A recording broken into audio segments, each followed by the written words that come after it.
Hey, salut tout le monde.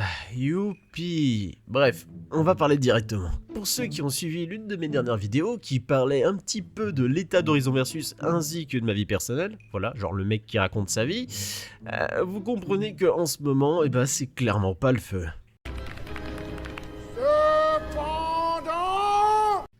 Merci Dumbledore. Mais t'inquiète, je gère. Donc je disais, cependant, voilà, on est au mois de mai, et la situation, comment dire... disons que cette image résume l'état actuel d'Horizon, ainsi que ma santé mentale. J'ai tellement plus envie de rigoler que ma chaîne secondaire sur Harry Potter, qui devient un chocolatier, il est en stand-by depuis des mois en fait. Et d'ailleurs, si ça vous intéresse, en vrai, allez y jeter un œil, merci. Tout ça pour vous dire que j'ai reçu un mail par rapport à un petit souci que j'avais causé à cause d'un bad move. Enfin, c'est de ma faute, mais je vous explique. En gros, mardi 19 mars, je raconte une histoire beaucoup trop stylée aux gamins. Ok, je me maintiens alors que tout mon être est actuellement en PLS depuis quelques mois. On pourrait même dire quelques années. Allez voir la vidéo où je parle carte sur table. En gros, je décide de ne pas vriller alors que je déteste que l'on me coupe la parole toutes les 3 secondes. Donc comme je le disais, pour plusieurs raisons personnelles, ça ne va pas. Mais je décide de faire ce que j'aime et donc raconter cette histoire beaucoup trop stylée.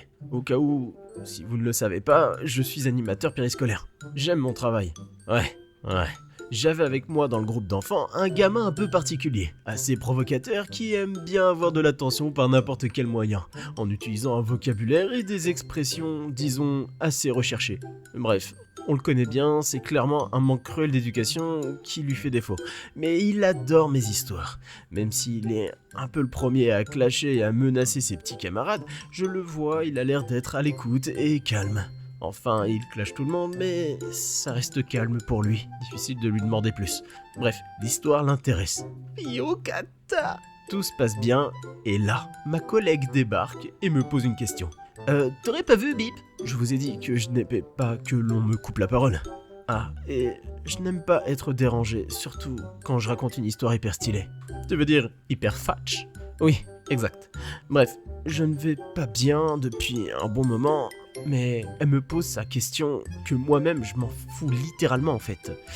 Et là, le fameux gamin, il ouvre sa bouche pour dire « Ouais, t'as de la chance que tu sois un adulte, parce que si ce n'était pas le cas, je t'aurais goumé. » On connaît, provoque. J'ai pris sur moi, je me suis dit « Allez, on l'écoute même pas, c'est un bouffon. » Sauf que je connais ma collègue, je savais ce qu'elle allait faire, mais je priais pour qu'elle n'ait pas entendu, tout simplement, cette truffe. Sauf que, elle a entendu. Non mais t'as vu comment tu me parles? Tu me parles pas comme ça. Ouais, c'est bon. Non, y a pas de c'est bon. Tu te prends pour qui? Ouais, en gros, elle l'embrouille devant nous. C'est-à-dire les gamins qui sont venus pour une histoire hyper stylée, et moi qui ne souhaite toujours pas être dérangé, ne souhaite pas se faire couper la parole, et je ne vous l'ai pas dit, mais l'une des choses qui fait que je déteste autant ces deux choses-là, c'est parce que, en fait, ça va de pair avec ce que je me dois de proposer aux enfants dans une histoire hyper stylée. Je mets un point d'honneur à la rendre, si possible, la plus immersive possible. Que ça soit avec des bruitages, des sons, des musiques, et même parfois des jeux de lumière. Je vous ai dit que j'étais payé le SMIC. Bref, voyant que sa petite personne était blessée, elle a préféré éteindre le gamin devant nous, au lieu de l'emmener dans le couloir et de l'embrouiller, afin de respecter les gamins de la salle, ainsi que mon intégrité mentale totalement en PLS. C'est moi. Alors, j'ai pris la seule chose que j'avais dans les mains, et je l'ai fracassé contre le sol. Le gamin? Non, le portable. Est-ce que je regrette? Bien sûr! Et encore plus maintenant, parce que ça, ce n'était que le début. Je galère tellement que du coup je finis par m'acheter un portable à 10€, histoire de patienter et de commander une vitre sur AliExpress, afin de changer mon écran moi-même. Wow, quel homme! Ouais, je sais. Ce téléphone que j'ai finalement gardé et utilisé plus d'1 mois, et en vrai ça m'a fait du bien, genre 0 notif, rien que du vent.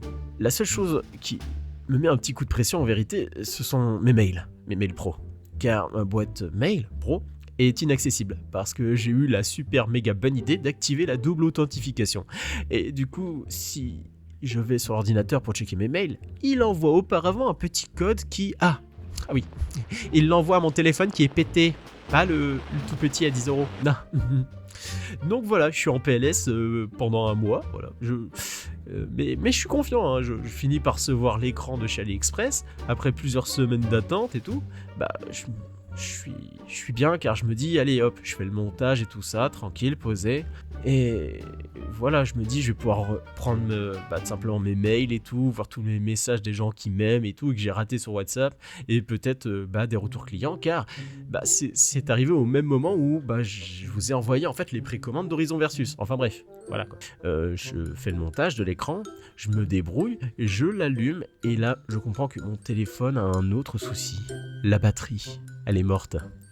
Je tape un somme de fou, pas de thunes, pas de notification, pas de mail pro, je n'ai pas accès à ma banque pro, car elle est liée au mail pro. Je me décourage pas, hein. Si, j'ai pété un câble, mais je me décourage pas. Je vais sur AliExpress, je regarde le prix des batteries, je vois que c'est jouable à la fin du mois, tu vois. Du coup, je me dis, vas-y, je vais pouvoir en commander une, tu vois. On est mi-avril, voilà, faut juste que je sois patient, j'attends la fin du mois. Sauf que, là, je vois la date d'expiration. Enfin, la date d'expédition, 29 juin. Donc, littéralement, dans 2 mois. Combien ? Ça faisait déjà 1 mois que j'attendais. Je me dis que la vie se fiche de moi très très fort à ce moment-là. Tu vois. J'ai un somme de niveau intersidéral qui me met totalement en PLS. Alors, voilà, la seule chose que j'ai envie, c'est qu'on me laisse tranquille, je veux rien faire. Tu vois, genre, à la fin du mois, je me rachète un téléphone. Début du mois de mai, du coup je m'achète un téléphone à 110€, vraiment strict minimum, hein, histoire de pouvoir avoir de la musique, mes mails, et ma banque, pour pouvoir profiter aussi peut-être du forfait 4G. Je n'ai pas été très serein à cause de nombreux mails que j'étais censé recevoir, qui parlent de formation et d'autres trucs pro quoi. Bref, j'installe tout, mais je n'ai pas encore accès à mon mail, car le code était envoyé sur une application qui est liée à mon téléphone mort, et impossible de faire la passerelle entre les deux parce que il y en a un qui est dead en fait dans l'histoire. Bref, du coup je suis totalement dégoûté et ça me fait encore plus stresser en vérité. Mais je lâche rien. J'envoie un mail au support en anglais pour leur expliquer la situation.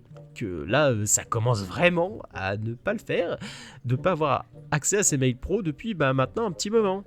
Et aussi à ma banque pro, tu vois, par la même occasion. Bref, je suis de bonne foi, je leur dis que je peux leur donner toutes les informations dont ils ont besoin, mais je veux juste récupérer mon compte, quoi.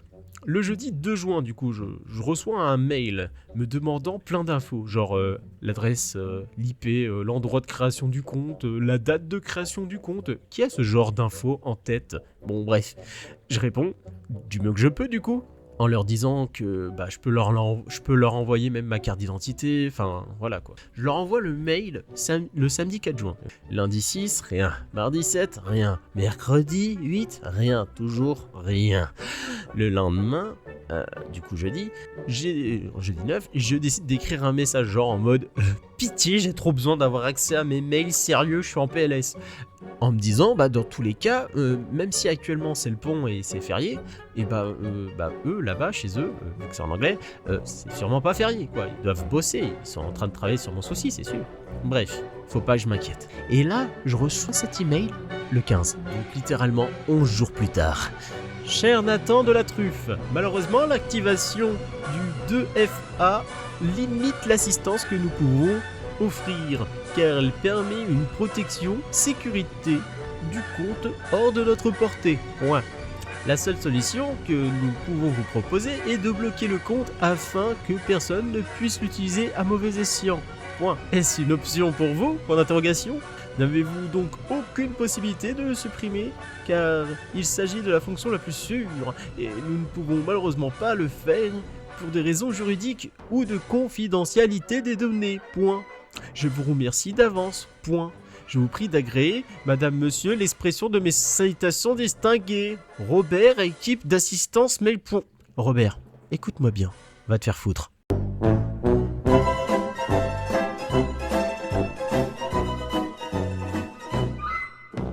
Du coup, je prends mon mal en patience, et quand je le pourrai, je réparerai la batterie de mon téléphone. Merci, Robert.